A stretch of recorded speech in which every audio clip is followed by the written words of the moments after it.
Hoxe celébrase o Día Internacional para a Eliminación da Violencia contra a Muller e no planeta de hoxe en día imoslle contar a triste historia deste día, pero tamén falaremos de como detectar a violencia de xénero.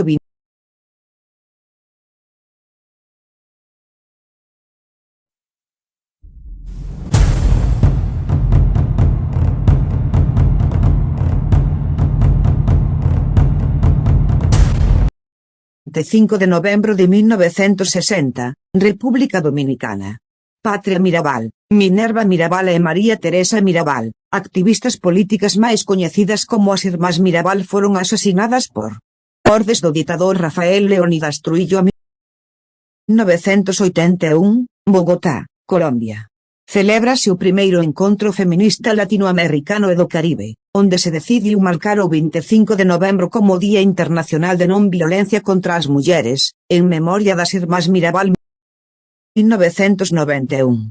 Comeza a campaña dos 16 días de activismo contra a violencia de xénero, propoñendo actividades para a erradicación da violencia de xénero desde o 25 de novembro ata o 10 de decembro, Día dos Dereitos Humanos. 1993. A Asemblea Xeral das Nacións Unidas aprobou a Declaración sobre a Eliminación da Violencia contra a Muller, na que define o termo violencia contra a muller como todo acto de violencia baseado no xénero que ten como resultado posible ou real un dano físico, sexual ou psicolóxico, incluídas as ameazas, a coerción ou a prohibición arbitraria da liberdade, xa sexa que ocorra na vida pública ou na vida privada. 7 de decembro de 1999. A Asemblea Xeral das Nacións Unidas designa o 25 de novembro como Día Internacional da Eliminación da Violencia contra a Muller. A ONU invitou aos gobernos, organizacións internacionais e organizacións non gubernamentais a levar a cabo actividades dirixidas a sensibilizar ao público respecto do problema neste día como unha celebración internacional. Outubro de 2006. Preséntase o estudo a fondo sobre todas as formas de violencia contra a muller, que demostra que existen obligacións concretas dos Estados para previr a violencia, para tratar as súas causas e para investigar, enxuizar e castigar aos agresores.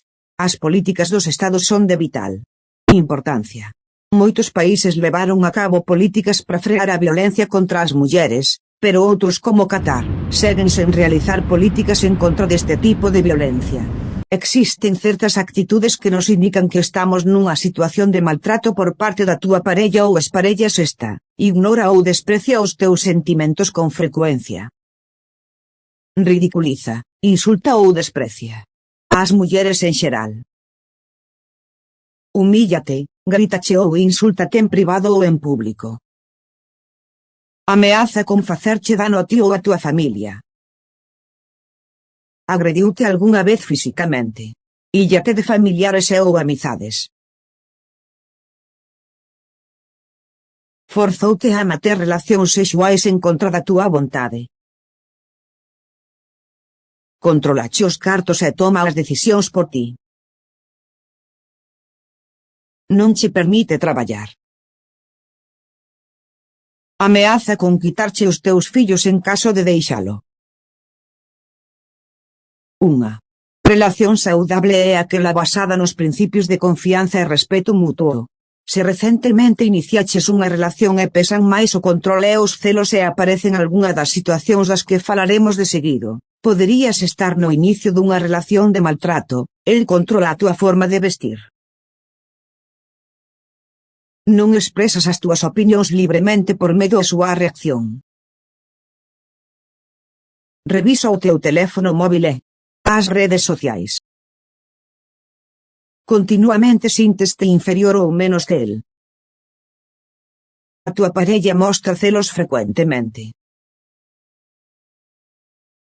Deixaches de saír co teu círculo de amizades porque a el non lle caen ben.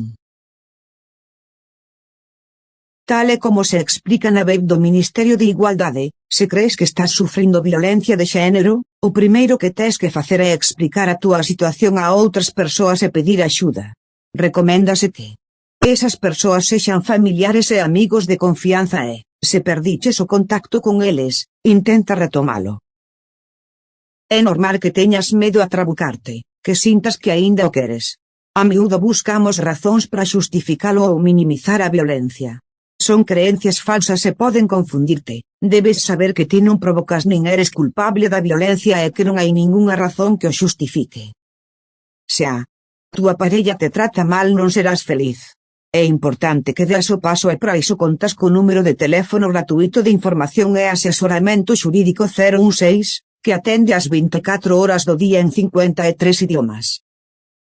Se eres menor de idade e crees que alguén do teu entorno sufre violencia de xénero podes chamar a ANAR, ao número de teléfono 900 20 20 10. Se presencias ou escoitas un acto de violencia machista, chama ao 112 indicando con precisión o lugar para que a policía acuda o antes posible. E sobre todo lembra, hai saída.